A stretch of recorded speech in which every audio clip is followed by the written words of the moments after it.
Hello, আসসালামু আলাইকুম। এই পর্যায়ে আমরা দেখব কিভাবে আমরা আ আ আ নিউমেরিক ভ্যালুস কাউন্ট করতে পারি। ঠিক আছে? যে কয়টা ভ্যালু আছে এখানে। এখানে আসলে কয়টা ভ্যালু তাইলে?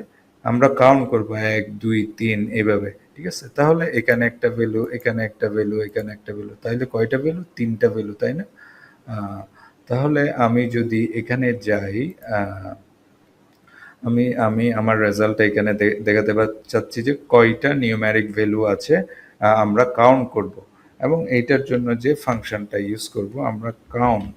ওকে, এই যে কাউন্ট, ওকে কাউন্ট, এই যে কাউন্টের যে ইয়েটা দেখাচ্ছে the number of numeric values in data set. কয়টা কয়টা ভ্যালু আছে, একটা দুইটা তিনটা, আমাদের তিনটা কলাম এ বি সি দিয়ে আমরা কাজ করছিলাম, তাহলে তিনটা ভ্যালু থাকা উচিত। তাহলে এই যে the number of numeric values in data set, তাহলে আমি কাউন্ট দিলাম, তাহলে ভ্যালু দিলাম, ঠিক আছে, এই ভ্যালু দিলাম আমি কমা দিয়ে দিয়ে করব, কমা দিয়ে দিয়ে করলাম, ঠিক আছে। তাহলে আমি এইটা এন্টার দিলাম, তাহলে এখানে কয়টা ভ্যালু আছে? তিনটা। আমি যদি এইটা যদি রেঞ্জ সিলেক্ট করে করতে চাই তাহলে আমি কাউন্ট দিব, কাউন্ট, কাউন্ট দিয়ে আমি আর রেঞ্জটা সিলেক্ট করে দিলাম, বা আমি যেটা যেটা বলতে চাচ্ছিলাম আমি আমি আমি যদি কোলন দিয়ে এই C2 সিলেক্ট করে দেই, কোলন দিয়ে আপনি যদি এখানে C2 লিখে দেন, আপনি এন্টার দিলেও ওই কাউন্টটা, ওই রেজাল্টটা বের হবে। বা আপনি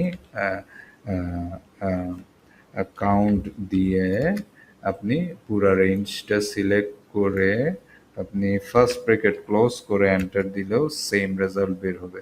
তাহলে তিনটা উপায় আপনি প্রতিটা প্রতিটা সেল ধরে ধরে ভ্যালুগুলা কাউন্ট করতে পারেন। আপনি কোলন, যে আপনি ম্যানুয়ালি লিখে কোলন দিয়ে আপনি সেল রেঞ্জটা সিলেক্ট করতে পারেন। আর এইটা হলো আপনি ডাইরেক্ট সেল রেঞ্জটা, এইটা এইটার ক্ষেত্রে আমি লিখে দিলাম, এটার ক্ষেত্রে আমি ডাইরেক্ট রেঞ্জটা সিলেক্ট করে দিলাম। সব কিছুর রেজাল্ট ইজ সেম, জাস্ট বিভিন্ন উপায়ে এটা রিপ্রেজেন্ট করা বা দেখানো। ঠিক আছে? তাহলে এই যে এটার রেজাল্টও সেম, এটার রেজাল্টও সেম, এটার রেজাল্টও সেম। তাহলে আমরা এখানে count numeric values, count numeric values মানে এখানে কয়টা ডাটা আছে। তাহলে এখানে একটা ডাটা, দুইটা ডাটা, তিনটা ডাটা আছে। এই যে রেজাল্ট আমাদের তিনটা, তিনটা, তিনটা। আশা করছি বুঝতে পেরেছেন কিভাবে নিউমেরিক ভ্যালু আমরা কাউন্ট করব। নেক্সট আরেকটি ভিডিওতে আপনাদের সাথে দেখা হবে খুব শীঘ্রই। সে পর্যন্ত ভালো থাকুন। আসসালামু আলাইকুম।